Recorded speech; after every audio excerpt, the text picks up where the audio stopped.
Yes, everyone, you know what time it is. It's your boy Jack here at the Irish Hotspur, here to deliver you that second edition of the Tottenham Weekly Debate Show, brought to you by a different panel this time, joined by a very good panel of Mr. Philip Brady, the Godfather, Brian from Tottenham on Tour, Mr. Daigle, and the Joracle. No David Harris tonight. Unfortunately, he's going to be watching his favorite player, Matt Doherty, playing against the likes of Norway on Philip's behalf and on Philip's generosity. We'll start with you, Philip.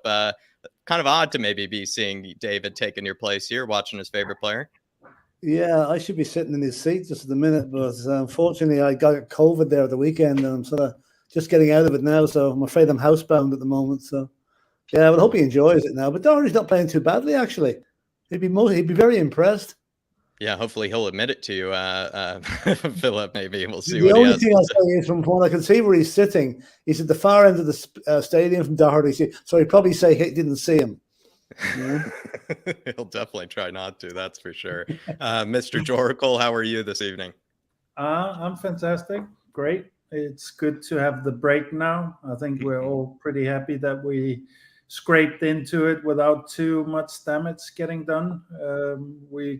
The wheels were definitely coming off at the last couple of games for sure. So yeah, I'm looking forward to just watching the World Cup with my son, even though international football always annoys me on some level as well. But sure, I mean, there'll be some good games, so that should be nice. Spurs, I think, needed a distraction. Antonio Conte needed a distraction. Yeah. Pretty much the whole Spurs train just needed to take a break and just take a halt. Mr. Daigle, how are we? Fresh off a return to the UK. Maybe new perspective now that you're closer to where all the drama is with Spurs, but how are we in all seriousness? I think the drama just follows me, mate. So I think drama has been more central to me. Good. Now I'm in England as opposed to the other way around. But nah, I'm all good, mate. Like I was just saying to you before, it's good to be home. It's taken me a little bit longer to adapt in certain ways, but it's always good to be back here. And it's always good to be on these shows with you, my good friends. So looking forward to this one. Looking forward to it. Everybody, if you do enjoy these Tottenham Weekly Debate shows, do smash that like button and also keep getting your comments in. I do kind of want to make the best use of the gentleman's time this evening, so I will bring up your comments on screen while we're kind of getting some warm-up questions and all that stuff up there. But if you do want to take priority, if you do want to skip the queue and you do want to have your say, feel free to throw it in as a super chat. It's a great way to have the panel here with such great minds kind of discuss what you maybe think is kind of, maybe sort of keeping you up at night, let's say, during this World Cup, Spurs-wise. It's also a great way to support the channel. Kind of just a first place to start here. And I did kind of say this to you lads in the back end. I find it quite funny that in David's absence, we get to talk about one of his favorite topics, and even someone put in the chat, maybe one of his favorite hit list topics being the center backs, the defense, and a certain Eric Dyer. Maybe start with you here, Joracle, because I can see you smiling about it. Do Spurs need 2 center backs for you this January? Is that imperative that they get reinforcements right away in that sort of fashion? Or can we maybe get away with just maybe one quality new center back for maybe the rest of the season come January? Where do you stand on this? What is Spurs? Well, you never know what you're going to get away with until you get away with it. We got away with stuff last season. We shouldn't have gotten top 4 really, but due to Conte's amazing work and the amazing effort from the squad, we got away with it there. So I'm not going to say that we couldn't get away with it, but that's not how you can't be planning on what you can get away with or not. If you want to be giving yourself a real structural chance at what we should be looking at, which is now, I mean, we're back to like looking at maybe top 4 again, and yeah, I don't know about the silverware. I mean, I could see maybe Conte wasn't too upset about the Carabao Cup, considering that I would think he would prioritize the FA Cup higher.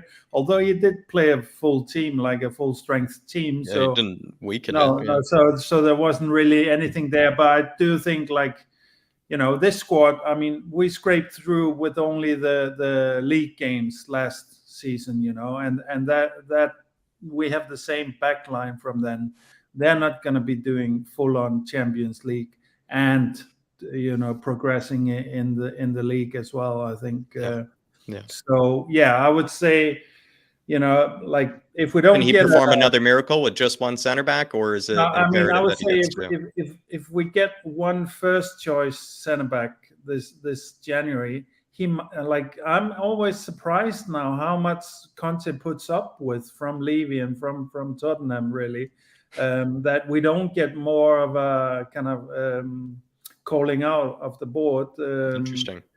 But because I think Conte has been less tolerant with other clubs, but I also, that maybe tells us that Conte really wants it to work here, which is great, and wants it to work for a longer time. So now to answer your question, I think one center back, then we're asking for trouble.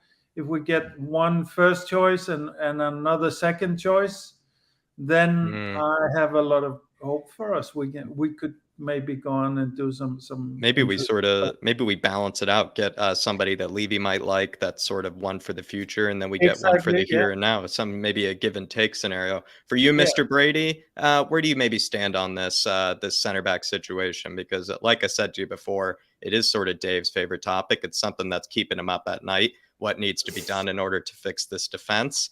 I think there are some things maybe we could sort of talk about later that perhaps he can do for the here and now, Antonio Conte, but we all know it needs to be fixed with that transfer market. Can he get away with maybe one new center back, or does he maybe need two, do you think? Well, if we got one, the likes of Bastoni or Skriniar, I think we'd be happy, because they're going to walk straight into the team, basically. If we get another one, like I see De Vries' name has been mentioned to us now. Yes. As a player that's out of contract. Now we could pick him up for a song because he's out of contract in the summer, as is Winston McKennie, I think. McKinney, whatever you call him. So now, my views on the January transfer window are not great. We haven't done great except for last year. We got in the two players that probably got us into Champions League.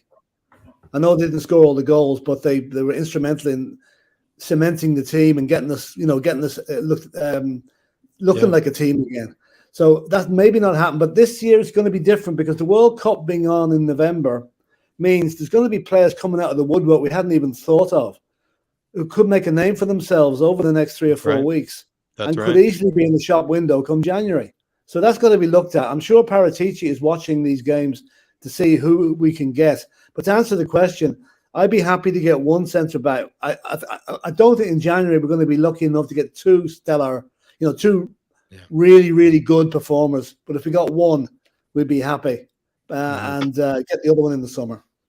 Martin Walton here saying, Brian, one big commanding center back would still make a huge difference. I'm okay with Davies or Longley on the left for the rest of the season. Brian, you know me. I love to sort of make it difficult on myself. And could we get away with one center back for the rest of the season? Let's say we do bring in some top quality for the here and now sort of guy that makes an instant impact, that can fit in right away. Or should we be safe rather than sorry and try to go for two? So for me, I've said on many a stream as well, if we just brought in Milan Skriniar this January, period, that's it, I will come out and say, do you know what, that's been a goddamn fantastic window. And that could be good enough. And I will do, because the way you look at this question you put, Jack, the Spurs need two new centre-backs. If we get away with one, we need three, if we're being honest. We need three, because we need backup for each one. Romero is obviously secure as the right central defender. We need his able replacement, or for him to rotate with, and then we need 2 and 2. For me, a centre back is the number one priority this window. And would I rather sign two players that one may be really good right now and one, like you said, maybe a Levy one for the future? No. Right now, we need a defender that comes in and is like Eric Dyer, off your pop.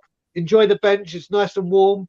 We have heated seats at the new stadium. We'll keep your bum nice and warm because you're staying there, because we need a dominating, powerful, take no prisoners, will go to war.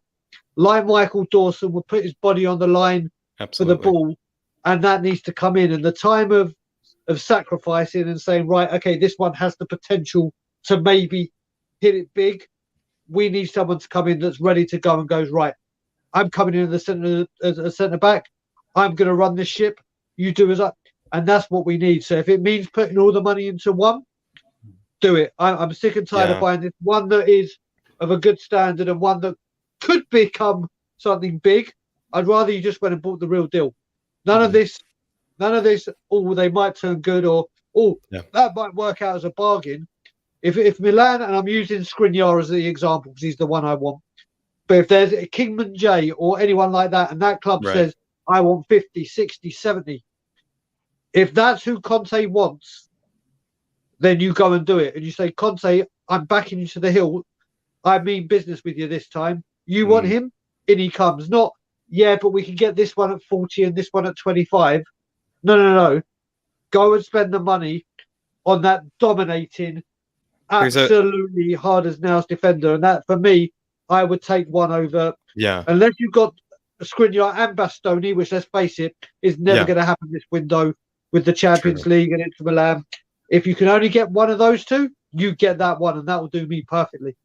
It's a tough combination, right, between doing your homework on the center back and not just going for the big flashy name or something like that and then paying the consequences, but also, right, spending the money and not doing what we've done in the past and maybe trying to save a buck or two on a player that might be just as good as the other option or something like that. And we have to learn from those mistakes, right, Jory?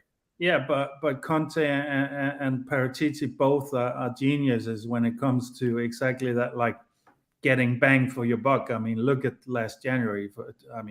There's not a single club in Europe that has a higher value signings than Bentancur and Kulusevski. I'll definitely weight my house on that. But I also think like it's maybe also okay just to kind of maybe try and define the overall scope of the problem. And I would say if we're here to match Conte's ambition, we need two more Romero level, not necessarily as good, but somebody that are his equal, I would say.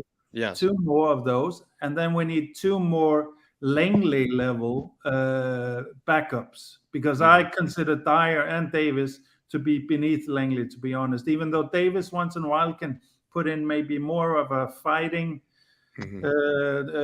performance. I don't unrate that at all, but Langley is a better footballer. That is such he's proven to have shown the levels of this defense while being a guy that's also recovering like form. Like he's supposed to be like coming back and like trying to gain confidence with Spurs. Exactly. He is on an upward trajectory from being quite down, but also just it's just basic stuff. Like I don't, there can be attitude problems, there can be form, there can be all kinds of stuff. But for me, there's a quintessential problem with the whole back line, which is the footballing ability, like what kind of handling skills they have on the ball, and what kind of positional awareness they have. And this is why I know that's the reason why Conte keeps playing Emerson, because Emerson actually has these skills. Emerson lacks the IQ maybe to, especially going forward, he's really let himself down. But what is often forgotten about Emerson is, like, we see often when Emerson is playing, the traffic is on the other side, because Emerson is position without ever coming into play. Positionally, he's closing down his box and so on. So Emerson, yes, he is quite good defensively, but he has these IQ, like he's like Sanchez. He can do something like where you just, what are you doing, man? And that's kind of like a maturity IQ type thing, But back to the original question, I think that Langley type players won't be caught out when they're alone with two of our first choice players, where Sanchez, Dier, whatever, you could put anybody next to them. They can always have that moment and they compound off each other, in my belief too. Philip, where do you kind of stand on maybe the fact that if we were to, let's say, go for two, I think we need to get rid of then the likes of a Sanchez or something like that. this January. There are even some reports, actually, Philip, that Sanchez is potentially trying to be moved on by the likes of Paratici. We all know Tanganga almost made his move to AC Milan. Unfortunately, we drew them in the Champions League, so that's out the door now. But where do you stand, Philip? If we were to try to bring in two, we probably have to get rid of some of these guys that Conte isn't using, right? Well, there's talk of Emerson being Juventus' number one target, which That's true. I mean, that could be a smokescreen. I don't know, but you know, I mean, okay. The problem with getting rid of Ben Davies signed a new contract this season, right? So quickly, actually, we just praised him, Philip, just the other day for kind of being more of a steady Eddie in comparison to the likes of Dier and Sanchez. Would you agree with that? That maybe Davies sort of keeps the space for that. Yeah, he doesn't make daring mistakes. Well, he's probably made them in the past, but not on such a regular basis as Sanchez and Dier do. So from that point of view, Ben Davies is a very good squad player. I think Ben Davies will show it in the World Cup that he's not a bad player. You know, he can play well for Wales as well. Yeah. So Sanchez, yeah, I mean, Bambi on ice, as he's been called. I mean, he's sort of like you close your eyes when he gets the ball because you just don't know what's going to happen with him. You know, but then again, he's highly rated in Colombia or wherever he's from. So move him on if you can, but don't move him on for $5 million. He cost us $42 million. Yeah. You know, we can't afford a bigger. So sorry, I was just going to say, I think like a Sanchez is very much a victim of the high pressing nature of the Premier League as well, you know, because, you know, you see, for example, Tanguy Ndombele now, he's blossoming in the Serie A, you know. Well, that means we may get a few balls off Napoli for him anyway. You know, the thing about Dier, if I could just mention Dier now, imagine I'm not a Spurs fan, right? I watch Spurs from afar, but I'm not a fan, right? I'm looking at Eric Dyer and I'm saying, oh, he's in the England squad. He's ahead of Tyrone Mings. He's ahead of the Guave, whatever you call the fellow for Palace. He's ahead of several other centre-backs. He must be doing something right. I'm not defending the guy now. Don't for what I'm defending him. But are we being critical of him? Are we missing something? Because bad known as we might think the England manager is, to pick Dyer ahead of those 3 or 4 other guys, he must spot something that he sees that can be useful for England. And the way it's looking, Dyer is going to start for England. And yet here we are. He's the absolutely most lambasted player in the Spurs squad. And he could turn out to be the hero for England in 3 or 4 weeks' time. I appreciate this. I appreciate this devil's advocate. What I will say with that, with Tyrone Mings has just had an absolute nightmare with Steven Gerrard, so he's been in and out, stripped of the captaincy. Guahi at Crystal Palace I like, and I see where you're coming from with that.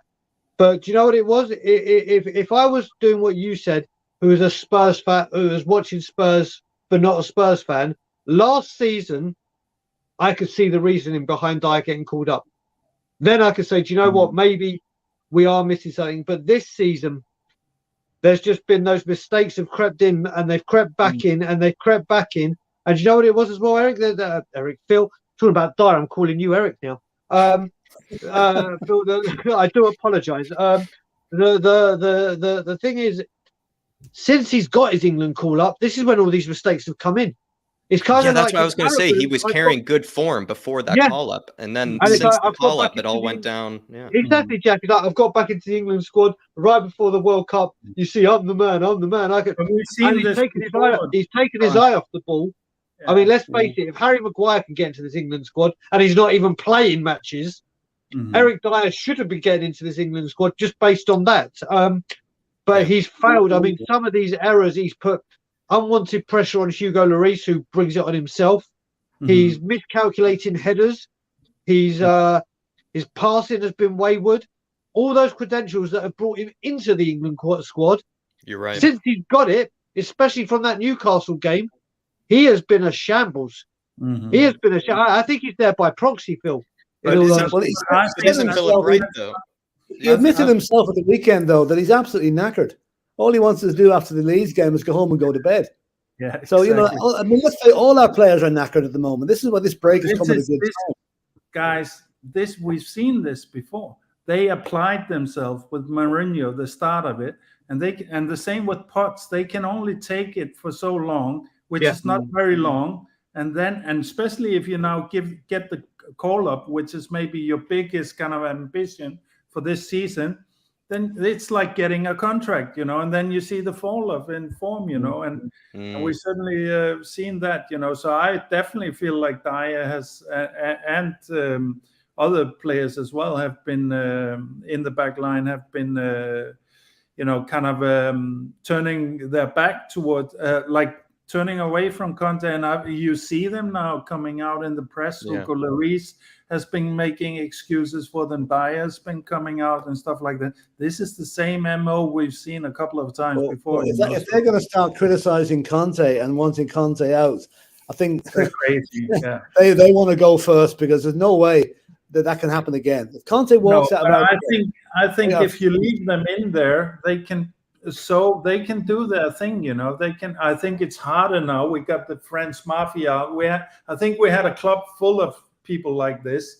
I think the thing, I've said it before, is like either these guys have to be mature and own up to the lack of abilities, because it comes down to their lack of abilities, because they have been applying themselves, and I give them props for that. They definitely applied themselves last season, and especially towards the end of the last season, they were very good, considering what levels we've gotten used to from them, But then, when it comes to, then this heavy burden of physical work and schedules continues, and at some point they break, and they break a lot sooner than higher level players do, and they don't have the technical ability to also fall back on, so when there's no fight in them anymore, there's nothing really for I think Philip has a point, though, on the fact that Dier had sort of, and I was talking about this earlier on the podcast today, Philip, actually, with Michael,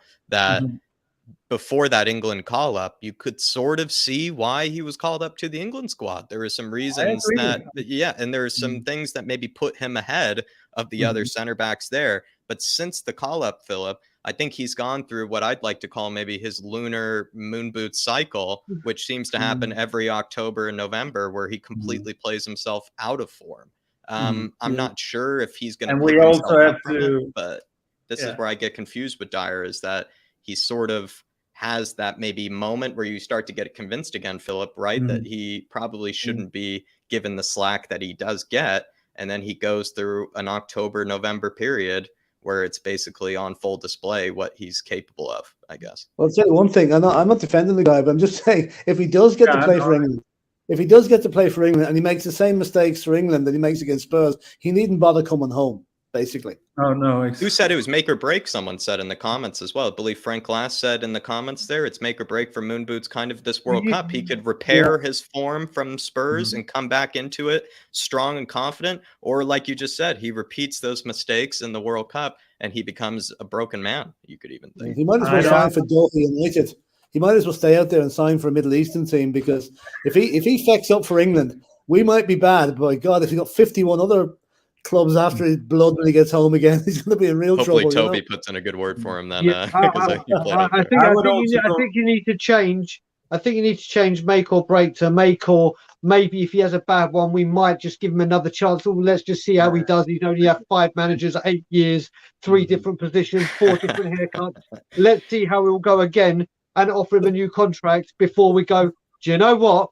It's time to cut ties with him and say we need better. That make or break is we've gone past breaking point. It's either put up and show and come back and deliver like you have been, or like you're capable of, or for me, you've got to be done. But it won't happen. We'll just plod along. But he needs to become the squad player, not the first teamer. Squad player, he could probably do a job. One interesting thing to say now, I'm going back to 2018. He came home from the Russian World Cup as a hero after scoring that free kick, right? No, that was Euros. That was Euros, Phil. What if he plays out of his skin this World Cup and he comes home and suddenly he finds himself on the Spurs bench? Then's the time to cash in on him. If you get what I mean. I was going to ask you guys. I have one question here. If he has a really good World Cup, should we not sell him as soon as possible? We need a replacement, though. We need a replacement first. No, I don't know. I don't know, Jory, because Wayne Bonner says right here, if Dyer has a good or even passable World Cup, then Levy will have a lengthy contract waiting for him when he gets back. But, I mean, that contract could be to be able to push the price higher as well, you know. So it won't be that, Jory. It won't be that. It won't. It won't be that. It won't be that. It's cheaper to I'm keep. saying, like, contract or no contract, would we want to sell him? Did you know what? David Clark has just put in one of the last comments. When Jose Mourinho was at United, he was ready to bid 45 million to take Dyer to Manchester United. That's how big he and how much he wanted Dyer.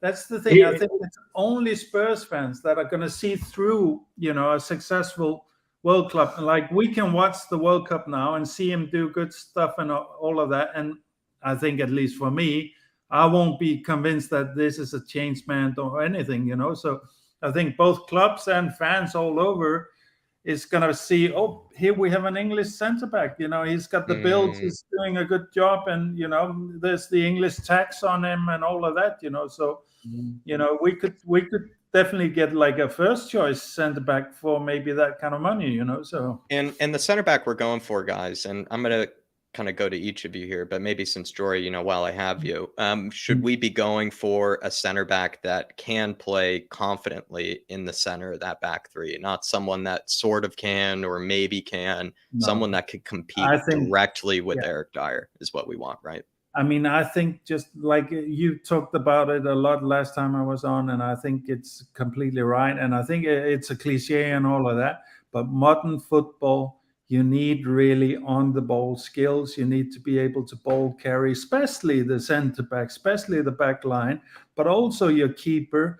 I think from the middle down back, we're in trouble. We need to replace the whole thing, and it needs to be strong, physical guys with pace and ball carrying ability, and with a fighting attitude, you know. So it's top shelf, expensive stuff, all of it for me, because, you know, Conte's not here to do champagne football, you know. He's not here to entertain. He's here to win silverware, and the way you win competitions is to have a rock solid defense and a great goalkeeper, and then the front part is actually what you can save a little bit of your money on, actually. So but I also know that, like, for me, I think it's a fantastic blessing that we have two Serie A experts, you know, with this problem, you know, because I think that's the league where you want to go. Breeds good defenders over there. You're absolutely right. You're absolutely right. Where do you stand on this, Philip? Do we need direct competition for Eric Dyer there? No messing about, someone that we know will just be in training competing with that position for him? Well, I want whoever comes in January, if somebody does come, just to walk straight into the team ahead of Dyer. Walk in and just to go over that central role. If he's good enough to play in the Serie A, if he's good enough to play in the World Cup for other countries, and Conte and Paratici reckon he's good enough, then he's better than Dyer. And we'll walk straight into the team. I hope he walks straight into the team. Like, Dyer, he'd be a good squad player. Maybe he'll come back and rejuvenate himself maybe next season. But for this 6 months from January on to whenever the season ends, we need a much more, not porous defenders that don't make mistakes. I mean, I'd like to see Romero on the right, Longley on the left, and De Vries or Skriniar or someone in the middle. That would be my ideal back three. I agree. No, we're not going to get Bastoni, but, you know. But the thing about they'll be looking at the guys with the contracts up in the summer, and that's where Bastoni or De Vries comes in. You're right. I saw a ridiculously low price mentioned for him. There's something like 4 or 5 million, you know, which is buttons for a player of his quality. But rather than give him away for nothing in the summer, they'll take it in January. So we'll see. Mr. Daigle, is De Vrij kind of a guy that you think is sort of okay? Is that something acceptable for you here? Because Martin Walton says there's no real gettable central center backs available other than De Vrij until the summer. Let's be honest, De Vrij is sort of a here and now type signing, but he's also a bit of a Levy special, and I'm pretty sure he will be quite cheap to probably get this January. Is that good enough? Can that do a job? And we do know that is achieving the question here, though, right? We want somebody that's going to compete directly with Dier. De Vrij would be that guy. Is that good enough, though, is maybe the question. Well, what sounds better to you, De Vrij and Dier, or Dier and Sanchez? The question answers Can't be too picky now. The question answers itself. But the one thing I will disagree with Martin, and I agree with him mainly, but you know what? With this being a World Cup, this is now the biggest shop window. This is like getting prepared for the January shouts. So if a player has a good World Cup, let's just say a defender that we're after has a good World Cup, his value goes up. So if there's a defender that we really want and we can get, yes, his value goes up for that club, but now that club's got the extra money that comes in, that maybe a midfielder or a striker or something that they wanted. So the inflation in these right now, after a World Cup, domino for sure. Exactly. After a World Cup, it could be let's just say Inter Milan. We use Inter Milan and Skriniar. They could be after a creative midfielder. I'm just picking a position, but they wanted a 60, 70 million one, but they could only get 30 million for Skriniar. Skriniar has a good World Cup, and that becomes 45 million. Then you're like, okay, we can sacrifice him because then we can go for what we wanted. With this World Cup, this is normally in the summer, so it's the biggest shop window for players to move in the summer. Well, this is coming right before a January transfer window. Yeah, and it's going to work the same way. It may be a different time of year, but this is the biggest shop window. And then when these players leave, let's just say like one player I keep waxing lyrical about, Tajon Buchanan from Canada. If he comes back from Canada from the World Cup having a great one, he's on loan at Club Brugge. I can't remember it. I think it's New England Revolution or whatever his actual parent club. But he's like, right, that's it. I want out. Yeah, they're gonna, because he knows he's had a good World Cup. This has never happened before. Where this has never happened. Exactly. That's exactly. Exactly. So we're in.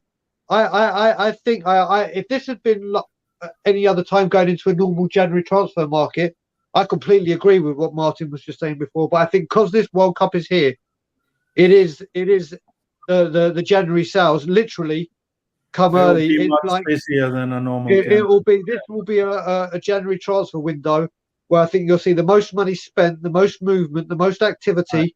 Whether it works out good for us or good for the teams in question, I don't know. But I really think this January will be slightly different. And the way you were saying about which defenders do we go to very quickly, I'm going to show my age now. When I used to play Championship Manager and I used to have marathons for like 24 hours or whatever, when you were looking for a player, let's say you were looking for a centre defender, you could do a thing where it says advanced search and they marked everything out of 20 and you'd say, right, minimum tackling stat, like 17 or 18, heading, positioning, mentality, decision-making.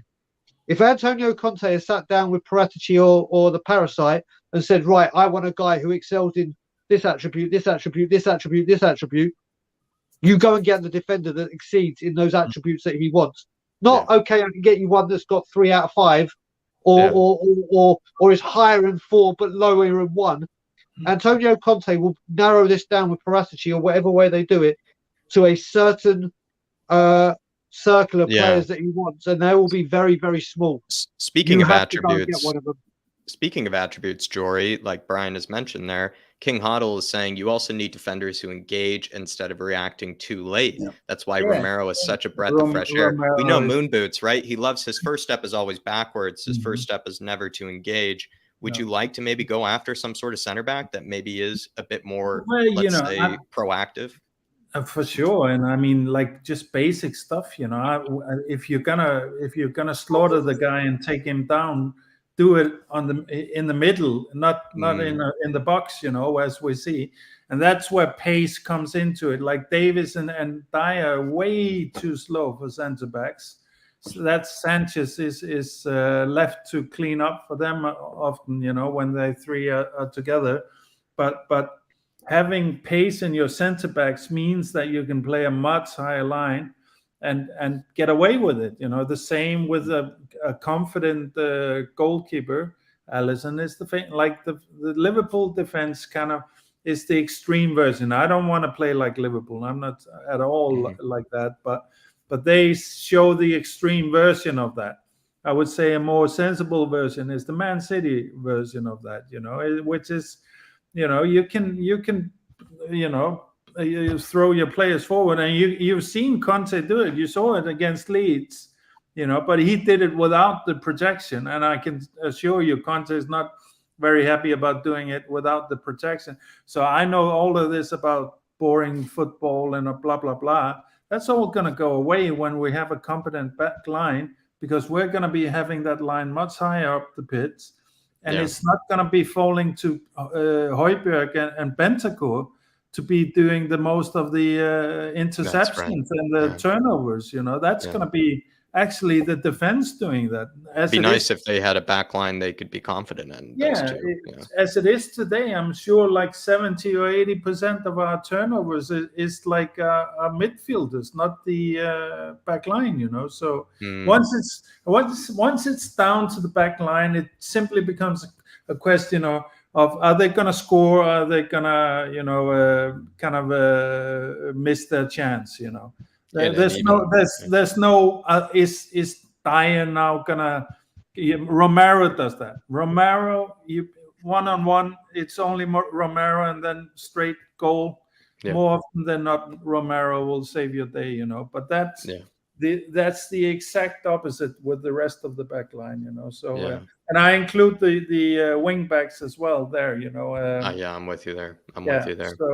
So once we have those kind of defenders, we can play our offensive part of our team can be much freer and much more offensive and all of that. So. I completely agree with you, Jory. Philip, it's time to give you the question that's in the title here.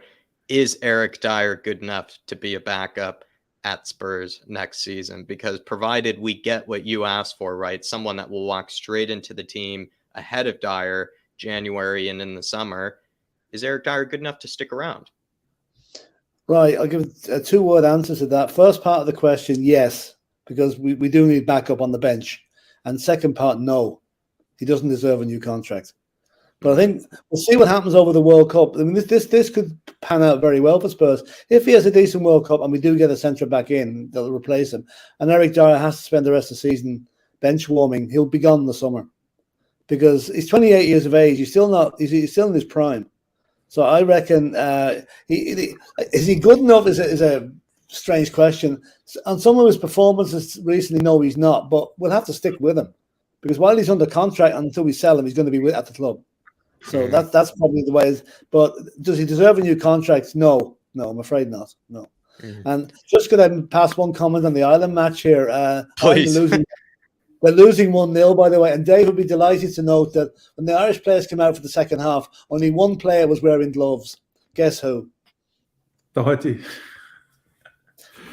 Not Doherty. No, well, Philip, like you said, maybe he hasn't even seen him today, like you said. So I think you would have seen that now, Maybe it's because he's been using all of that molten brown toiletries, who are the official club sponsors for toiletries, and keeping his hands nice and smooth. He doesn't want to get dry skin or chapped skin. Oh, I don't know. I hate seeing outfield players wearing gloves. Okay, in the peak of winter, maybe, but we're not there yet, Yeah, well, certainly not there yet. For me, lads, I feel like where I stand on this is that Eric Dyer, could he take the Sanchez role, basically? Like the role of someone that just steps in when sort of, like even Brian has put the Sanchez role brilliantly before. A guy that does brilliantly with a huge break, just gets thrown into the firing line for 24 hours, gets taken immediately out. I think Eric Dyer could potentially play that Sanchez role. And this is why I'm kind of bringing this up, because I know I'm going to get destroyed. I know I'm going to get destroyed in the comments here, because a lot of people are saying we have had enough. We need to just cut our ties, cut it loose. Stop with the reasoning to keep them around.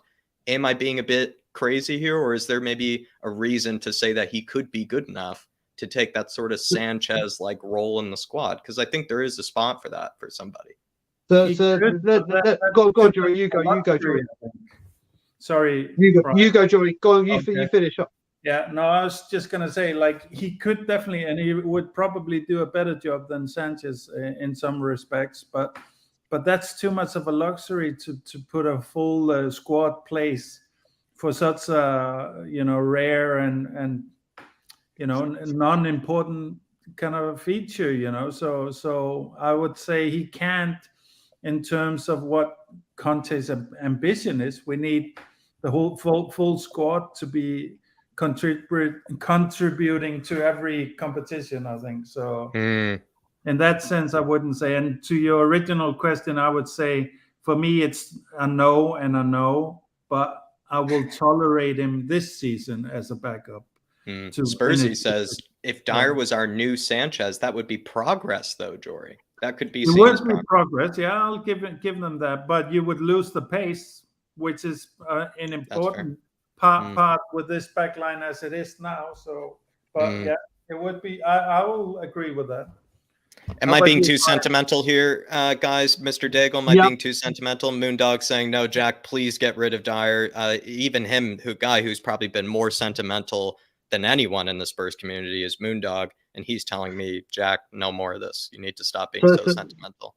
So do you know what? This discussion, not your question, Jack, but the fact that we're having this discussion just shows what is wrong with this football club. And the way I say that is the fact that we're saying, could Dier be do the Davinson Sanchez role? They're too shit to be at this club. There should be a Romero, let's say Skriniar, and someone that's pushing them to stay at their very best. For the future or whatever. If they're injured, we'll go back down to here. Because that's where they are compared to a Romero and a Skriniar. It's not, if they get injured, we can just revolve around this shit that we have behind us that we've questioned over 5 managers and whatever. And this is what's wrong with the club, that we get the first players in that are really good, but then if they're injured, we just have dross at the bottom. And we've seen that with Kulusevski. Kulusevski's up here, and we've seen that we've been dealing down here with Moore and Bergwijn. And in regards to the new contract, if this man gets a new contract, then people have got to wake up. Because if you believe that someone that has had, like I said, 4 managers, been to finals, not got us over the line, been to semi-finals, not got us over the line, thrown Pochettino under the bus with at the end, part of the clique that did that, repeatedly. God, I went on such a rant. I'm mixing my can't speak English. Repeatedly lets us down, and these mistakes come in. Can't get the job done, but here you go, mate. Sign a new lucrative contract to stay with us because we're going to reward your abject failure. Then this is a big, big problem. Rather than saying, if this had been any other big team, they'd be like, right, like when a manager goes, I've left the club, I've taken it as far as I can go. I've got to leave the club. I can only. You look at that with Eric Dyer. He has as far as he can take us is getting 2 semi-finals and finals. But then when the big game comes, we learn from it. We got to the final. We come back bigger. Enough of this stuff. Excuses. Yeah, no, exactly. We've got to the point now where giving him rewarding Harry Kane with a new contract totally deserves it. Rewarding Kulusevski or Bentancur with a new contract totally deserves it. Eric Dyer, Pierre-Emile Højbjerg. Yeah, no, good point. Good point. There are other people on the list that should get it way before. If you replace Sanchez with Eric Dyer, right? Isn't that progress? Trying to put out a fire by putting petrol on it. You don't think that's progress, like Spursy has said? You don't think that's progress, Philip? I feel like this is what happens when David isn't here. It's backward move, and it's. I see sentimentality coming up here a bit now. I think that's the problem with Spurs. We are too sentimental. We hold on to things too long. This is the very, very prevalent in our club. We act like a housewife that's a victim of domestic abuse. It's like, oh no, but this time he'll be good. I know. It's the same every time.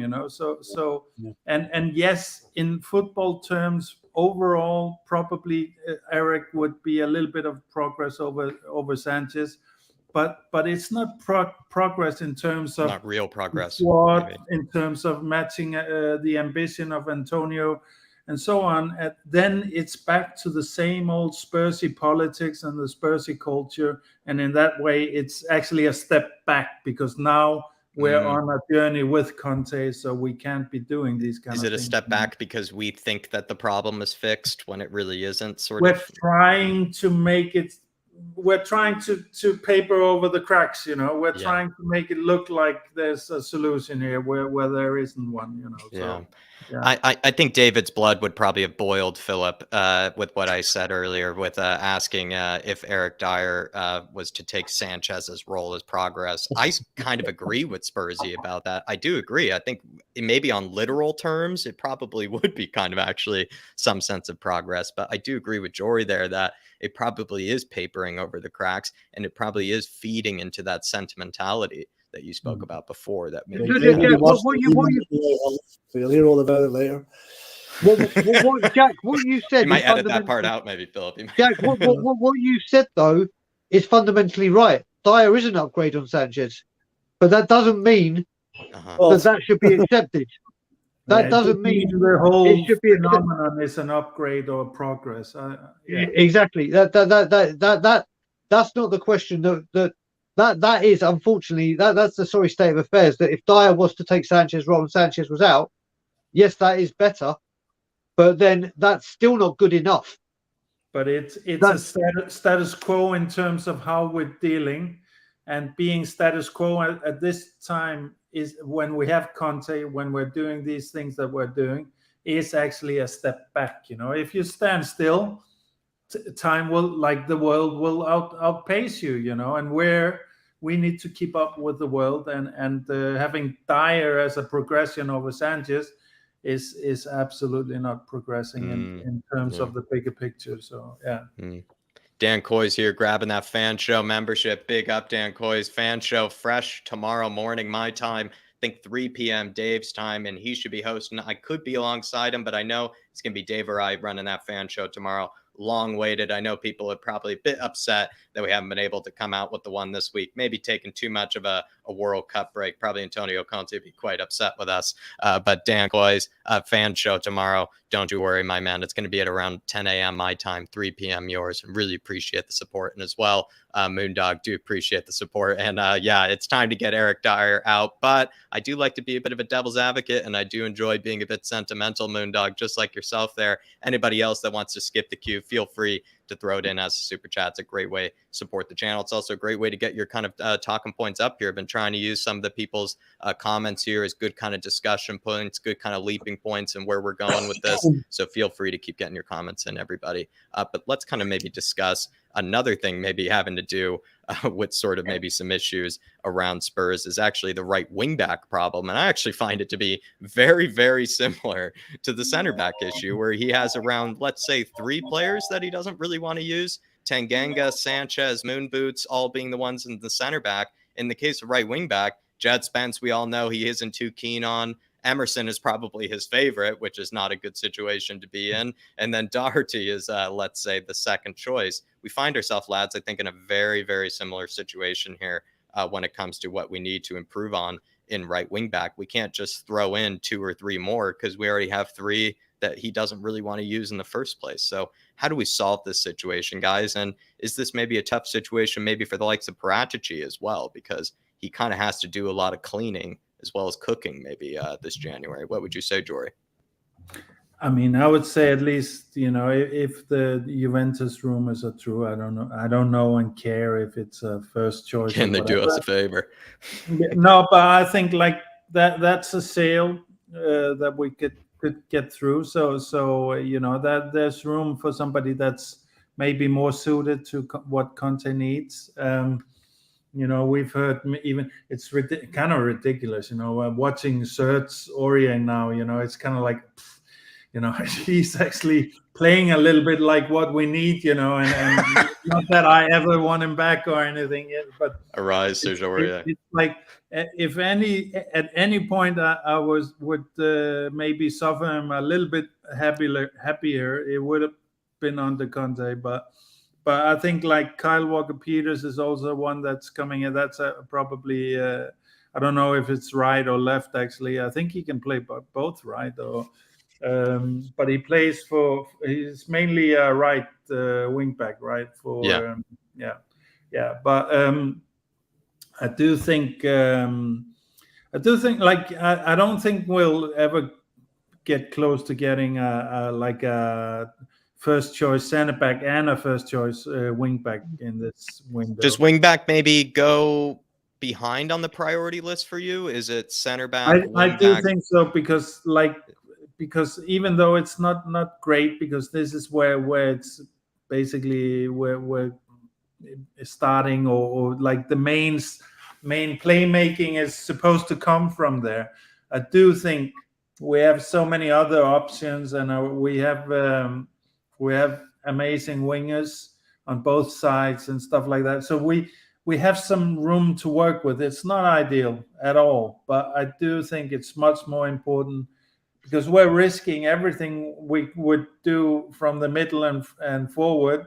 It's all going to be put under the bus with this back line, I think, so yeah. So I think that's basically our ship is leaking. We need to we're cursed in that position. I must be honest. I think we're cursed in finding recruitments there. And speaking of which, actually, Brian Daigle, Spurs fans had the pleasure of watching all 4 of their failed right wing back signings in the same stadium against the likes of Nottingham Forest. We had Serge Aurier, Jed Spence, Emerson, and Doherty all at the same place at the same time. Daniel Levy at least got to see all of his failed signings all in one place in one neat, nice little package. Does this sort of speak to, again, Brian, like how cursed and how maybe inept we have been sort of at trying to fix this situation? And let's be honest, Paratici finds himself, like I said, with 3 right wing backs he basically needs to get rid of again, and he needs to get a new and better one. We just keep having to scrap it up and just start all over again, essentially. And Nottingham Forest was a great example of our failed signings in the past. Jack, do you know how bad it is? I was at that game, bored out my nut, jet lagged off my tits, and even I couldn't see that all 4 right backs were there. So that's just a brand new one on me. Jesus Christ, that's how bad it is. Listen, when it comes to this right back, it's like Star Wars are bringing out a new movie. I'm like, oh, here we go, not another fucking one. There's just so many goddamn sequels, prequels. Let's bring out back Walker Peters. Let's do this. Let's do that. Listen, this has been a huge, huge issue. And I always quote David Harris on this whenever I talk about it on any show. This has happened since Carl Walker. We have spent so much money in transfer fees and then wages and then cancelling a contract on one of them to solve this issue, because we tried to do it the cheap way, because we tried to do it the one for the future way, the club signing way, the one that got banned from his club, Serge Aurier, for doing what he did. The way you sort this position out, and surely after you've been trying to find, I think if you look at it, Trippier, who I rated, really did rate, but obviously the way he left, and now people know it was he's playing all season with a groin injury, should have got in for surgery, but no, we kept playing him through the pain. Aurier, Doherty, Emerson, and then the club signing, who I believe will come on to do something. Do you know what? At what point do you say, do you know what? We have fucked this up so many times. Yeah. Let's go spend money and get real quality in. It really is sickening. It's kind of like we keep going. We keep going. If you first don't succeed, try again. But the only thing they're succeeding in is buying shitter than the one they bought originally, like the one prior. I can't see us buying anybody in January. Look what's coming in next summer. Destiny Udogie is coming in next summer. To me, that's the solution. In the meantime, why would we buy a player for 6 months to have him sitting on the bench when Udogie comes in? But Udogie's left. Udogie's on the left, Phil, not the right. Is he on the left? He's on the left. Yeah, he's on the left. He's on the left. So we actually, weirdly, we're not cursed on the left, Philip. We have the left almost well and sorted at this moment in time. It's the right that we continue to get wrong, the right side. But is it league winning level stuff that we have? He's coming hugely. There's a lot of good points coming out of Italy about him, the way he's playing this season. So he is. All we can do. But then again, Papa Sarr, there was great things about him, and he can't get a look in anywhere at the moment. So we've got players on the bench. We haven't even tried. We're going to talk about Jed Spence in a while, but I mean, I'm watching Matt Doherty tonight now, and he's playing okay until he meets a player, then he goes backwards again. But that's the typical Tottenham way. That's what we do nowadays. But what I will say, Jack, and you had it in the part of the question, was what's more important to me, a centre back or a right wing back? by a country mile, it's a centre back. Uh-huh. By a country mile. That. Listen, we know there's going to be problems down the our right hand side. There has been for years. Until we plug that, it's a big issue of people attacking down the right. But the way that Eric Dyer is making mistakes, and not just Eric Dyer, a Longley, a Sanchez, a Romero, who is not away from that this season, he has made mistakes. If you do it at the heart of your defence, you're more likely a mistake's going to cause you a bigger error than a right wing back making a mistake. And for me, like I've said, I don't care if we go. If this January, forget Kulusevski signing and going, oh, that's one signing, that's not a signing. He's at the club. If we were to spend all our money on a hard as nails, ready to go, like Toxic Headshot said, I will come on every channel and go, do you know what? Well done, club. You've literally found a problem, identified it, and rather than try to go around the houses with coulda, woulda, shouldas, maybes, whatevers, you've got to fix the problem immediately. You've plugged that gap. That's sorted. Move on to the next position. And that's how I feel about that centre-back. It's got to be done.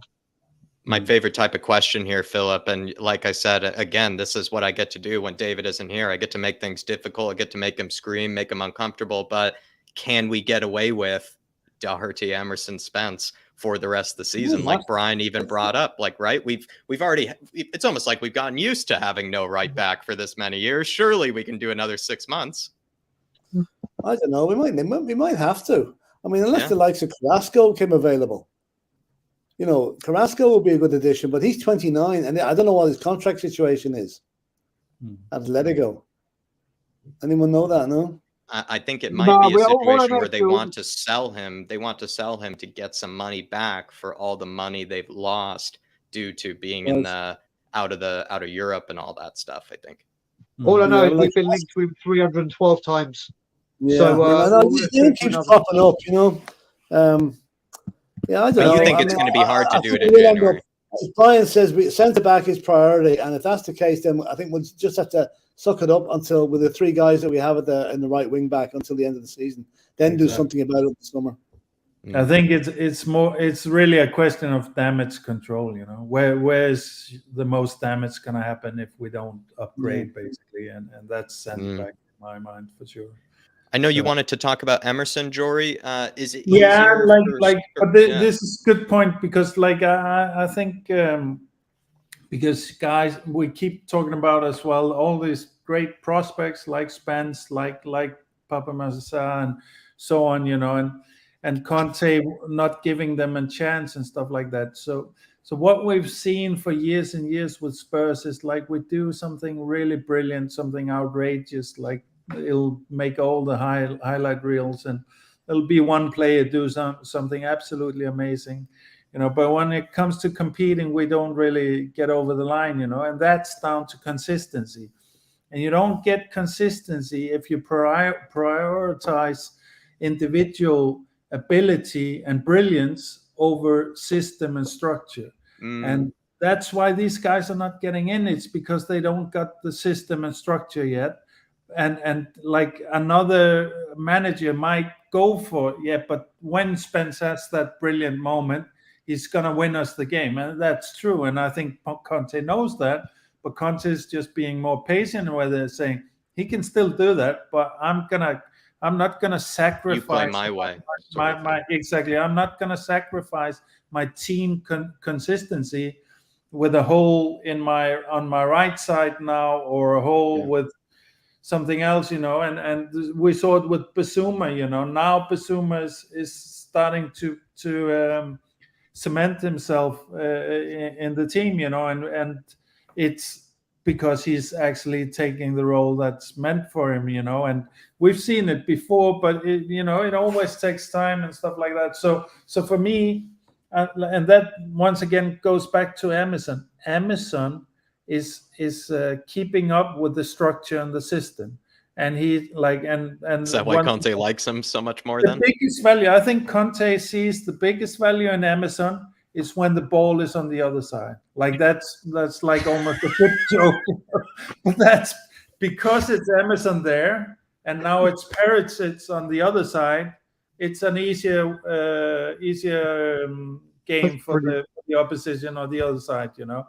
So that has value as well. You go like Emerson defensively is of all our wing backs, he's the best. But he So follows the instructions, maybe like you were saying, exactly, and perhaps better. like for the build of play, he is. I've never seen Emerson where I've been like, why the fuck are you there, or something like that. I've seen him do a lot of mistakes, just like everybody else. With the ball at his feet, but with the ball, and even without like tackling and stuff like that. Not maybe that not. many, but even enough, And like, don't get me wrong, I don't think Emerson is in any way the future for us or anything.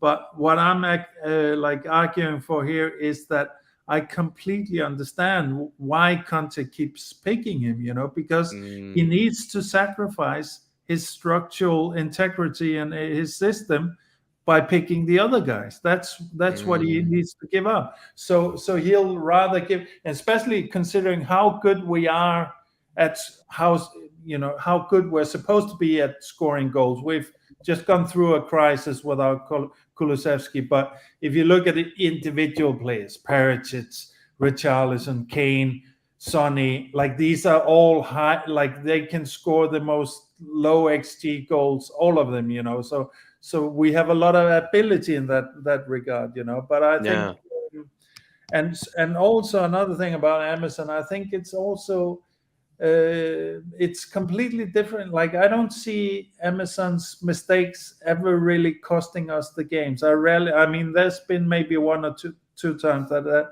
happened, but it's not like our centre back situation where our midfield and forward players can do whatever, and our back line will completely let in the goals. That's not how I see Emerson at all. Even though, and believe me, guys, I want an upgrade on Emerson, but I do I've always said Emerson is a good fullback, but we're playing a wing back system.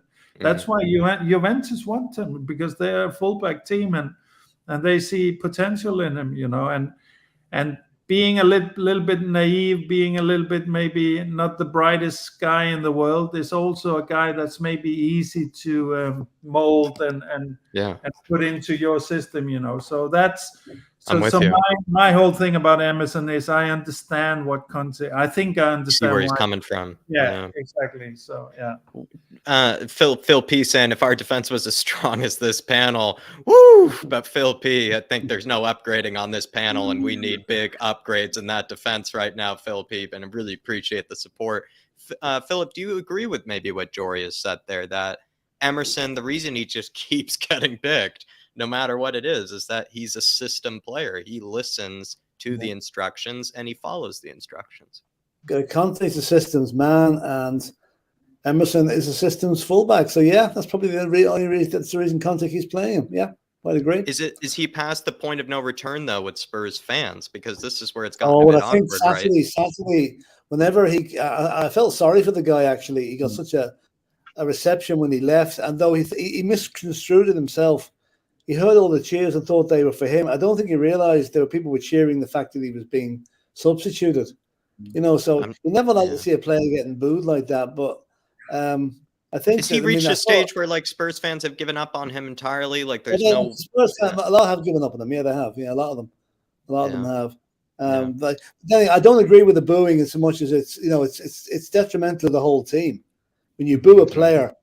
The players don't know which one. They have an idea which one they're booing, but they'll take it personally. They're all being booed, and maybe the odd time they deserve it. One thing to boo the team, completely worse to boo a player individually. Yeah, I mean, I felt sorry for Emerson. Like, the one thing, he was within one decent shot of being a hero on Saturday. You remember that great move Spurs had? 7 one-touch passes, and he blooms it over the bar.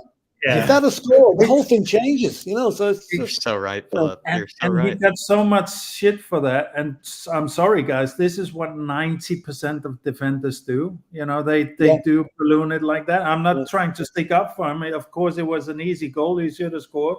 But this is very typical of what happens when a defender gets this kind of a chance. So, but because it's Emerson, it gets even magnified beyond that, you know. So. Is Emerson easier to move on though, Brian? Perhaps if we are to move on any of these right wing backs, I don't think we're moving on Spence. He's obviously one for the future. He is going to be probably kept around in some shape or form, even put on loan, but he's not going to be sold or anything, I don't think. But Doherty, we all know, maybe might not have as much of a sell-on value as the likes of an Emerson. He's not going to be linked to the likes of Juventus and things like that, Doherty. Is there maybe a reason to suggest that Emerson could, in fact, leave before Doherty does? Not saying it's happening in January, but like we said, in order to get new right wing backs in, you need to get rid of some of these right wing backs. Who would you see maybe leaving first between like a Doherty and Emerson? Well, you got, like you said, unfortunately, Emerson is the one that technically, if you look at it, will have the most sell-on. I don't know how. Like, don't get me wrong. I would literally, if Juventus were after him, I'd be on the phone saying, "Don't worry about offering money. How much do I need to give him? How much do I need to pay you to take him? Like, what do you want? Off you can have him." Do you remember? I don't know if people remember. There was a bit with Alex Ferguson mucking about with Dwight York before he moved to Sunderland, where he tried to push him into the Sunderland dressing room, saying, "Take him, take him." Well, that's what I will be doing with Emerson. But what you got to remember is Barcelona laughed at us when we paid 30 million. Barcelona were laughing that we paid that amount. Now, for the person up top, who, don't get me wrong, when he's selling our star asset, will get the best money and the best deal possible, undoubtedly. Where he fails is these players that aren't the star performers, demanding 40 million at one point for Winks, winning 30 million back for Sissoko. I'm sorry, but if you think you're getting anywhere near the 30 million back that you paid Barcelona, you are very much mistaken. And what Tottenham Hotspur need to do, and they need to start doing, not just because it's Conte, but with managers, when it comes to players like this, if the board and Paratici say, right, you've got this amount that we're going to give you as a club, that's what you've got, plus additional sell-ons from players that we get out of the club. If an offer comes in for Emerson, let's just say a 15 million. If Antonio Conte says, get rid, take the 15, I will put that 15 towards my pot that I have that you've given me here, and now I can use it to attack these players. Levy should not go, I'm holding out for 20. I want 20, but rising to 22 million on appearances. It should be to the point now, if a bid comes in for any player, and I'm not just, we're using Emerson in this example, any surplus players or players that Conte thinks a value has come in for him, that he can use that additional fee to go and strengthen what he wants, you do it. None of this, I know we got him for 30 a couple of years ago, but that's half the market value. I want more. None of this nonsense. None of it. A bid comes in, the manager deems it's acceptable and he can strengthen the squad with the proceeds, you do it. And you look at Doherty, who's I can't remember, is he in his 30s now? I think he's just hit his 30s. 31, I think, February or something. Yeah. So I don't see him going anywhere. And if he does, his value will be very, very minimal. Jed Spence is not for sale. He is not for sale, let's face it. Whether I think, and like Terry Wright said, I think if he gets a run of games, and I do mean a run of games, let's say 10 in a row, whatever, we will see what kind of Jed Spence is there and see if he will develop and see. We will get a much better, he came on for half an hour against Forest and did that run. Or he came on against United when we're 2-0 down, he got the ball and he ran forward. That's something to be proud. Yes, that was positive, but that's all he did. That we need to see more and more consistently. So he's not going. He may go on loan. Doherty, you're not getting a lot for. And just by sheer, he's only 23, Emerson. Crap, but 23. And he will have a sell-on fee. But we've just got to be realistic. Where if a bid comes in, don't try and get a bid off like when we were going to go for Richarlison and there was Arsenal that were linked on other players. If Emerson, a player comes in for a team comes in for Emerson, deal with the club, get it done. I don't see a big tug of war and kind of auction going on. That'd be glorious if there was. Oh mate, I think it'd be absolutely. Mate, I'd want the drugs that those chairmen are on. because It'd be that would be brilliant if some all there was powerful. on Sky Sports on deadline day of January is all Emerson news on which club Well, what they between should Real do, Jack, Madrid is and like Juventus. deal or no deal with Emerson. They should literally just have a box, and they'll just keep going with the banker to see what he's got. That's what they should do with Emerson, deal or no deal with him. But yeah, if a fee comes in for Conte that he deems acceptable, you take it. You don't Mhm. Levy try and haggle for more. Yeah. What do you think, Philip? Is it easier to move on the likes of an Emerson, or is it easier to move on the likes of a Doherty? Do you think for Spurs? Emerson's 23, Doherty's 30.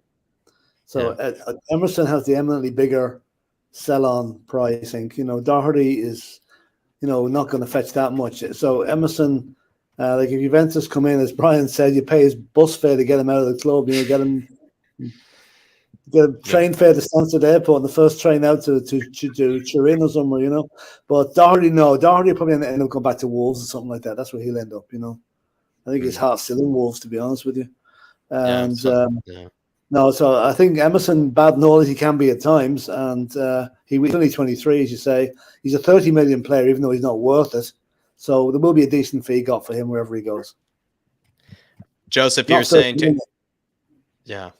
Joseph, you're saying to answer the question of the show, Dier is not good enough and needs to get gone. Doherty and Emerson need to get gone too, and a new right wing back needs to come in. He also put underneath this, and Joseph, we spoke about this at really good length on the podcast today. We need to either move players on cheap or rip up the contracts of so many of these players. There's something that Michael and I spoke about today, lads, where I think that Pratici has plenty of stuff he needs to get in terms of reinforcements this January, but he finds himself, I think, in a similar situation to where he was last season in January, where he also needs to move on a lot of players at the same time. We also actually saw the benefit of moving on a lot of players in January and just getting them out or giving them loan deals or whatever it was, just getting a lot of the players that Conte just doesn't really want around anymore actually had a lot of, I think, long-term benefits for us, and probably actually helped us kind of focus and kind of get the squad back together in that pursuit of top 4 last season. I could see it being a similar situation here. Dier being gotten rid of, I only see it really happening in the summer, Joseph, but the likely scenario is that we're going to find ourselves here probably talking at some stage about a Dier contract that's been given to him.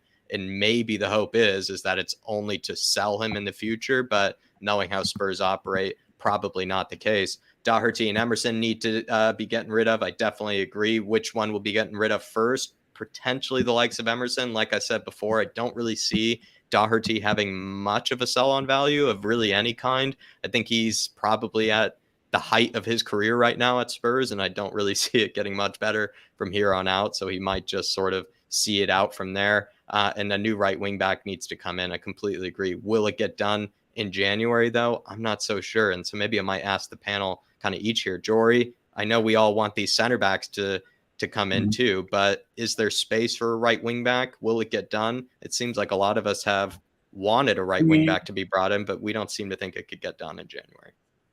No, I wouldn't rule it out. I mean, if Emerson can go to Juventus, I would definitely rule it out. But I mean, the whole thing, and it's a boring maybe to continue harping on it, but the whole thing, of course, always comes back to Levy, and the thing is, I like Levy often gets often I hear Spurs fans say yeah, he's terrible, but he's brilliant at finance. And I'm sorry, when it comes to football, he's a complete idiot, because the cost of not progressing in football is extremely high, So you can, let's compare it to electronics. I'll go with a analogy here. Like Levy has a pair of headphones, and they're now not the newest thing anymore, and they never were, by the way, the best pair you could get.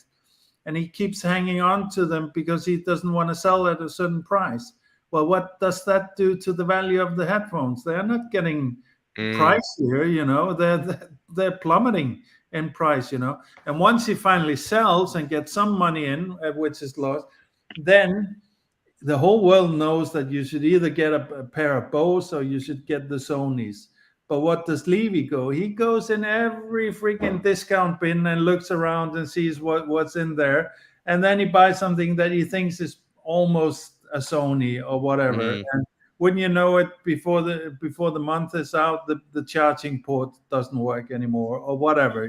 This is Levy in football land all day. He makes this mistake every time. He ends up buying 5 crap headphones, which cost the same as 2 of the premium headphones, which he would have for 10 years. So that's what Levy does in football. And he wastes our money because he doesn't know what he's doing, and he wastes Conte and Paratici's time as well. For me, my biggest anxiety in this club has always been Levy, really. But right now, because we have Conte and Paratici, I'm so disappointed that they just don't get a budget, and Levy, like Paratici, should be doing all the contracts, all of it. The fact that Levy is still involved is very, very disappointing for me. And I think eventually it will be the reason why Conte leaves. I hope it won't be for a long time. I hope Levy will keep on his better side. But to bring it back to this is like, if Levy has the good sense to understand that the fact that Juventus is interested is something that you just need to take no matter what, and use that money towards a right back that suits Conte's needs better. I'm with that. If you wait another season, he's only gonna lose a lot more value, and and he's only gonna be failing at what Conte is trying to do. So are you gonna keep it in Tottenham, failing at the same things that he's been failing at? Do you think that's going to add value to him? Of course not. Are you going to keep him on the bench? Do you think that's going to add value to him? No. If he's not fitting, you're losing tons of money if you don't get him out right away. The same goes for Dier, Davis, all of them. We should be thinking about Hugo in this way as well. He has value now. We should definitely be trying take advantage of it while it's still here. Get him back to France, where it would be a kind of a statement signing for one of the big clubs in France. But half a year from now, that might not be true anymore. So the clock is always ticking on this. You have this football inflation. If you don't keep pace, you lose. So I think it's a delicate situation when it comes to bringing in the right wing back, because I find that it probably will make us a whole lot better team if we get the right one in. It's just unfortunate where I think Paratici has a lot of cleaning to do in the right wing back department before he can really bring any in. So we might find ourselves where, but that's why I think we might be stuck with whatever we have for the rest of the season. Yeah, I think that's most likely as well, simply because also, there's one thing I would actually say: the January window is kind of a Levy window, in the sense that you don't get because Levy always doesn't want to take part in any bidding war or whatever. So the likelihood of finding something that's your own little deal, whatever, is quite high in January compared to the summer, because everybody's shopping around in the summer, and Levy doesn't like might have that. fewer competitors. Yeah, exactly. I think this January is going to be different, though. I think the World Cup is now I was going to say that exactly because of the World Cup, it will probably be a little bit more like a summer window in that regard. But that should also maybe give opportunities, because I think Paratici is very clever at that as well, at finding these forgotten players that are not fulfilling their potential, and let's say, the countries that didn't go to the World Cup, they have plenty of players. There might be some opportunities there, because the clubs that they're at have now, done some dealings with the World Cup players and stuff like that. So I really do think that January is going to be much more of a thing this year. I mean, saying that, last January was our best window for years. Years and years. So yeah. Yeah, I'm with you. I'm with you, Jory. And Joseph, I think David certainly, if he were here, would agree with your answers there. And we really do appreciate the support as well. And I've tried to be devil's advocate for a lot of it throughout, but Joseph, I'm pretty sure I align completely with you there and really appreciate it, my man. We are going to kind of finish up here with a bit of positivity, something I think Philip is looking forward to, maybe something that we can sort of bend this all around, maybe twist it to where we'd like to go in the future. After this World Cup, can Spurs turn it around? There are a lot of different things that I think could help us turn it around. We did talk a lot today about this defense, Philip, but regardless of, center backs that he could bring in, is there something maybe over this sort of break that Conte can maybe tweak or perhaps think about differently when it comes to how sloppy that defense has been? Is there maybe something he could work on over this time period, do you think? And also, do you think Spurs can turn it around? I'm hoping so. I think it's 13 players away at the World Cup. Now that would include loan players, but there still leaves a good few players at the club that he can work with. And I'm hoping he's giving them a few days off now at the moment. Yeah, I think they are having days off at the moment. Yeah. 3 weeks training, And just to give you an update, Norway are beating Ireland 2-1, by the way. You guys got a goal, though, which is good. Well, we did, but 5 minutes to go. But anyway. As regards Spurs after the World Cup now, my take on the season at the minute, this season, I don't think there's been one Spurs game this season that I've enjoyed the 90 minutes of, right? Enjoyed quite a few second halves, right? We're in fourth position without playing anywhere near how good we can play, like we did at the back end of last season. Like if we were playing the way we did then and the way we are now, there's no comparison, So I think there's a huge improvement to come. The talk Conte was pacing the players to make sure they didn't burn themselves out the first part of the season to come back strong in the second half. We can hope that is the case because the worry I'm going to have is Harry Kane went to the World Cup tired. He's not going to get much rest between now and time he's back playing on December 26th. So we could have players coming back in a worse state than they are when they left. I'm hoping we don't get any injuries. That's the big worry. We don't get any serious injuries in the squad. But I'm thinking all going well. We get injury free and our players have good World Cups. I think Conte will have done enough with the remaining players during the interim to make sure that we come back and try and peak later on. Unlike Arsenal, who I think have peaked already. Arsenal are playing very well, but can they play any better? I don't think so. We can play a lot better, and that's what we need to do after the World Cup. Isn't there something to be said, lads, about how also we are going to be coming back from this World Cup? Like you said, there could be more injuries that could happen over the World Cup, but we're basically threadbare at the moment. Like we went into that break with no players really available to choose from. So it only really, in my opinion, almost gets better from here, at least when it comes to the availability of players. Kulusevski is now back. Sonny is going to be hopefully returning. The likes of Romero ideally returning. Lots of players could be coming back. Maybe a Lucas Moura can deal with the tendonitis a bit easier or something like that. You never know, but we might find ourselves actually with a much more fit squad, a much more fully available squad that's ready to go and firing. I think that's a huge added plus too. Has anyone looked at the fixtures when we come back? I actually have them here for you, Philip. Derbies in the first 5 matches back. We're staying in London for the first 4 games, basically. Yeah, but only one of them is at home. One of the London derbies is at home. Same thing happened at the start of the season. All our London derbies were thrown at us at one hit. They're doing the same after the World Cup. It's a bit unfair because London derbies are a lot more intense than, say, playing Nottingham Forest or Leeds or anyone like that. So I think we've been a bit unfairly dealt with the fixtures. But the only thing is, all we can do is go out and win those matches and set ourselves up for a challenge for the top 3 for the rest of the season. I guess they don't have to travel around too much. They will be in London. Yeah, they will be in London. But I agree, Philip. It's Arsenal and Chelsea, and they're like cup finals, Yeah, I mean, you got what you got to look at as well is, like you said, Jack, we are threadbare at the moment, but there could be other Premier League teams like Man City's and Liverpool's and Arsenal's that could have big injuries happen at the World Cup. And they could be in exactly the same boat. Situation. And then what happens if things like that happen? Genuine opportunities arise, and we've got to attack that transfer market. If we've got to stop saying, okay, we're only going to focus on our we've got to attack at any point we can, whether it's getting players in when those teams are going to be looking for strengthening because they've lost a lot of players. When we come back from the World Cup, it could be a lot better. Like I said, I think Jed Spence will get that full month with Antonio Conte, or however Another long they've chance to got prove him. exclusively.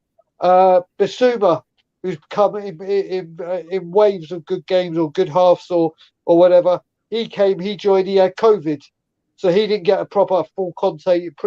There's a lot of players at that club now that Conte can take a serious hard look at and focus a lot of time and dedication on. A lot. As Phil was mentioning the fixtures, we've also got a lot of the hard fixtures that we've played, apart from Liverpool, have been away. They've now all got to come to Tottenham. The only other one, sorry, Man City was cancelled, obviously, because of the Queen's passing. So the only real big one we've got to do, we've got to go to Anfield and the Etihad. And let's face it, we've got to draw at Anfield, but we normally have a hideous record. And we all know what happens to us with Manchester City of recent history. We just seem to be able to get the job done. So we look at it, and also the Champions League will start. The FA Cup will start. We are, as we go into this World Cup, whether we like to admit it or not, we are in Champions League. We're knockout. We are still in the top 4. Yes, we would have wanted better football. Yes, we would have wanted to be a next round in the Carabao Cup, especially with all the teams that have gone out. But when we come back and push play after being on this pause for a long time, we are in a good position. Yeah, it's just how we attack January has everything to how we do in the season. Forget so just the players coming back. We need to make sure that should a Romero get injured, there's someone to come in. Should Kane need a rest because he's played every minute of pretty much every game, he can go off. Could there be a change in midfield? Could there be a change? We need options to change the style of play, the way we play. James Maddison would be absolutely incredible. But I think with Newcastle, and people watch out because Newcastle will go mad this January. Being in third place as they are and positioned as they are, there's no way they're not going to say, I'm not saying they're going to go, oh, Mbappe and name. They will say, Eddie Howe, what the hell do you want? And Eddie Howe will get what he wants. Period. Jory, we've just got we've got to attack January. We just have to attack January. I'm with you, Brian. And something that I kind of want to take from that, actually, and pass to Jory here, is that we basically find ourselves where, like Philip had said, right, we didn't really enjoy much of the 90s or really any of the games that we've really played so far, Jory. It's almost like the football can't get much worse, really, from here. We find ourselves probably at the end of this World Cup where the football might just look a whole lot better because it couldn't have really gotten much worse. We'll have a lot of players back from injury, and Conte had probably worked with a lot of these guys over this World Cup break. So will we see basically a new Spurs team maybe at this turnaround? I don't know about new Spurs team, but I do think it's a great point that Philip makes. I think, to be honest, I think I basically agree with all of those points, all of the positives that we were talking about here, and I would actually add to that. Now you add maybe one first choice centre back and a second choice centre back, or a second choice right wing back, or something like that, And now we've actually set ourselves up for something, Now the missing headroom of ability that we saw from this squad towards the latter part of the last season, and the addition of quality in January, we can definitely do stuff. And I completely agree. I think there's no way that even though Arsenal has really surprised me this year, there's really only one way for them to go. And I think I speculated, and I think many speculated, what in terms of Liverpool losing Mane and City going back to a striker system, actually has made a little bit of room. And now you add maybe some key injuries to our rivals in the World Cup, and you never know what is on the table. And then it's definitely absolutely imperative that we use this January window to the max. I'm with you. I think maybe another thing just that I quickly wanted to touch on, maybe I'll actually pass this to Brian Daigle, but first, KPV has to say, in the words of Brian Daigle and Martin Taylor, is Spurs against the filth at White Hart Lane, and it's live. Or how does he do it again? And it's live. And How does he do it's it? live. Brilliant. Is how he does it. It's Carl's tagline. And has KPV informed you that you'll be letting out the dogs yet again this weekend, Brian? No, he hasn't. But when he finished off his bit on We Are Tottenham TV today, he said, "Levy, and as always, Levy out, Daigle and Conte in." Daigle and KPV in. And I was like, yeah, that would be some combination. Me and Carl at the helm of Tottenham. That'd be a very worrying and daunting time. I'll take it. I think we'll take it right now. It's almost like bringing it up earlier. It's like putting in a long lay, Brian. I think you're selling yourself short. Steady Eddies is what I would say. KPV and Brian Daigle into the club. The type of influence, the type of calm, cool, collected, yet passionate heads that maybe we need in there. Big up KPV, and looking forward to coming up against the filth. I actually was going to ask you, Brian. We have 3 games that Philip mentioned, right? We have, I think it's the likes of Crystal Palace or Brentford away from home, followed by Aston Villa at home, and then it's Crystal Palace away from home. Then it's I think like a week and a half break. Then it's that North London derby. We have basically 3 games to maybe alleviate some of those problems that we spoke about today: the defense, the boring football, the lack of sort of exciting sort of play. Can maybe some of these be fixed over this World Cup break, and also maybe those 3 games before the filth, because we need to be a much better team if we're going to expect to beat them at home. We're going to need to alleviate some of these problems, I think. Yeah, we're going to have to, and I feel we need to, because if we're playing like this and the results don't go our way before the filth, and the filth doesn't go the right way, and that's in the middle of January, that stadium could become an absolute powder keg, and it could explode. It could really, really explode. I favour us, or I say it with Brentford. I mean, Brentford have they've done to United, and I like what Brentford are trying to do. I like what their chairman's doing. I really like their manager, actually. I really like Thomas Franks. I really do think he's an up and coming manager. You would think that we will get into that we should get a result there. But like I said, I'm one of those fans now where I'm not going to say, "Oh yeah, we should beat them," because Tottenham have, like we come on. London derbies aren't easy either. They're not. Yeah, they're not. We drew.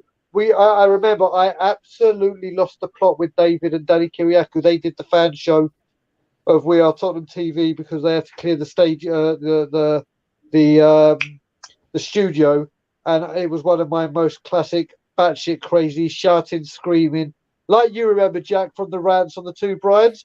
It was one of those, but absolutely extreme. So the Brentford game is harsh. Aston Villa. Villa have done well under the 2 games. Yeah, now they're a new team. They have, and they're going into this World Cup or into this break with a bounce. But Aston Villa at home, we seem to do well. And Palace away. Did you say it was Palace away, Jack? Palace away. Yeah, Palace Not away. Been easy for us recently. Outside of the big games, I hate going to Palace away. For me, it's one of the most daunting, hostile. That drummer gets to us every time. Oh, mate, we just have a horrible record there. Crystal Palace away at any time is a really, really, really, really tough game. I'd put it right up there, and I'm not joking when I say this, with going to the Emirates and going to Chelsea just because of the atmosphere there. It's one of those grounds where we seem to really struggle. So if you were to say to me how many points do I reckon we could get out of that, I would say anywhere between 6. Right, I'd say anywhere between. I'd take 6, 7 at a push. But that's what's interesting, right? Is these are actually 3, you could say, tough games to prepare ourselves for that North London derby. It's not going to be 3 cakewalks. No, it's not going to be 3 nights. It's not going to be new. It's not going to be like last season, Norwich, Leeds, Aston Villa, where it was like 3-0, 4-0, 5-0, 6-0. I'll take that because Palace is the one that concerns me. It really, really is. If I was to say we were to lose one, it's going to be Palace, I'd say, all day. Interesting. And then we get what we can from the other 2. But that's because I'm not going to be this fan that says, "Oh, that's 9 points in the bag. Oh, we're going to win. We're going to play beautiful football. Oh, we're going to play off the park. There's no better time to play them." I'm not doing that anymore. So I would snap your hands Don't off worry, the Brian. stick. I'll be for you. I'll be that There guy you go, for you. Jack. You can complete me. You can be the yin to my yang. But you could say, Jack, you could say that all 4 games is preparing us for the last part of the season. You know, like getting coming out in a good shape from those 4 games is going to set us up quite nicely for the closing of the season, I think. What would you rather have? Would you rather have 3 cakewalks, or would you rather have something like that, maybe, Jory? I'm kind of guy, like if you have a, if you got I rip the band-aid, if you have some pain in your future, just get it over with. You're a Spurs fan after all. You're a glutton for pain. Mr. Daigle, tell us about the channel, and also thank you for your service. Thanks for filling in tonight with the absence of the David Harris, and anything that maybe you have to say for the Harris Army here, and also please plug Tottenham on Tour today. And I saw that you guys went live today as well. We did. Now that I'm back, we're starting to be more regular. Jesus Christ, I speak English and I speak on YouTube for a living at the moment, and I can't even string a sentence together. Gonna happen at the end of the show. It showed you put in some tough work. I'm consistent with this. So there's good. There's that. Me and Ben started Ask Us Anything Again, which is a show we love doing, which is what all the people watching in, they control the show. Questions about anything and everything, football, non-football, personal, whatever it is. The people that watch literally dictate that show. So Ben Kaufman and I did that today. That was great. Now that I'm back here and I'm on the same time zone as most of them, it's a lot easier to get more content out. So we will be out a lot more and doing a lot more stuff, weekly shows as well. So we are going to be going from strength to strength again. It's building that consistency up, which we're going to be doing now. So they can find us at Tottenham on Tour. But most importantly, Jack, it's always. I think this was going to be the regular Thursday, wasn't it? We were going to be doing. You're part of the regular crew, my friend. Yeah. So is it? Listen, I keep saying it every time we do this. The connection that and bond that I have with the Irish Hotspur and yourself, both on camera, on channels, and away from channels, is a very, very strong one. So it is always a pleasure to come on this show, especially when I have the Godfather above me. And let's see if I can do it right. Yes, I could do it right. Oh, yes, well done on the first attempt. And that's because I had this man who I can't wait to see in a couple of months. I watched Jory so often on We Are Tottenham TV and other things, but we've never really been able to be on the same screen together. So now that I've done it 2 for 2, so it's always a pleasure, and I can't wait to see him when he's in London. But yeah, it's been an absolute pleasure, guys. And to everyone in the Harris Army that's been watching and in the comments, big up to all of you, and I hope you have a wonderful weekend that Spurs can't ruin. Enjoy. Don't worry, England will do it for you. Brian, please, everybody, show this man some support. Please, especially now that they're back, they're firing again over on Tottenham on Tour. Show this man some support, especially for all the shows that he's done for us over this time period as well. Please, everybody, hit that link. Philip, tell us about THFC Till I Die. And Philip, it's good to have you back actually on these shows as well. I know you were on a vacation, then COVID caught you as well. And now we finally, we're able to secure you, and you're back. Yeah, I'm glad he's back. I mean, I'm honored to be on such a show with such knowledgeable and real top-class Spurs fans tonight. I've been on with Brian before. First time on with Jory there. I must say, pleasure, absolutely pleasure. Love your comments. Likewise. Good. Tottenham Till I Die. Yeah, I mean, I'm getting a bit more involved on that now. Tomorrow, Ellie and myself are doing a news round about 12 o'clock. Just any news that might have happened in the last few days. And then on Saturday, Dermot's is organising a 12-hour watch-along from noon till midnight. It's for charity. It's for 2 of his charities. Yeah. And we'll all be doing pieces on that, bits of quizzes and bits this, that, and the other. And we've done something a bit silly today. Now, it's just an idea I had. We've come up with a Tottenham Hotspur THFC Till I Die Spotify playlist.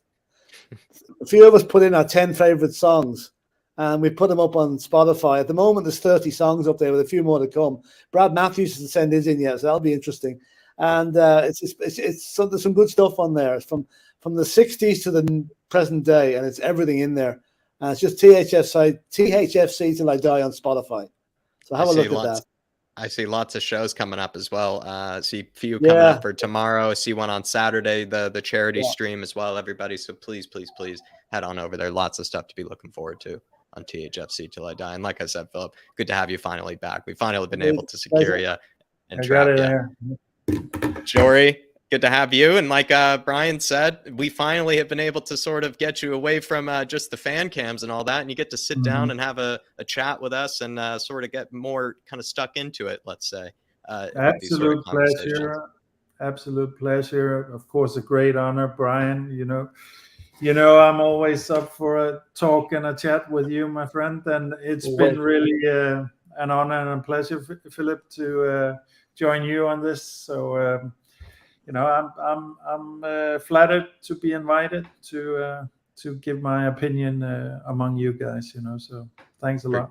Appreciate you taking the time out of the evening, and as well as sort of taking time away from the kids and all that as well. And it's nice to have a chat with you guys. And also, I think it's nice just to sort of kind of keep our minds on Spurs before we go into this sort of World Cup. These are kind of maybe some good sort of thinking points, some good talking points as we take this break, as we take this distraction of the World Cup. But that'll be all for now, everybody. Hit that like button, please, on the way out. Really do appreciate everybody that has tuned in for this one. Everybody's putting in all their comments, showing all the support as well. Does really go a long way. There will be a fan show tomorrow run by either David or myself, or even both of us. You never know. But there will be a fan show tomorrow afternoon around 3 p.m., 10 a.m. my time. But like I said, everybody, I think that's going to do it for today. Really do appreciate you all that have tuned in. As always, come on, you Spurs. And in Conte we trust. And as always, Levy out. There it is.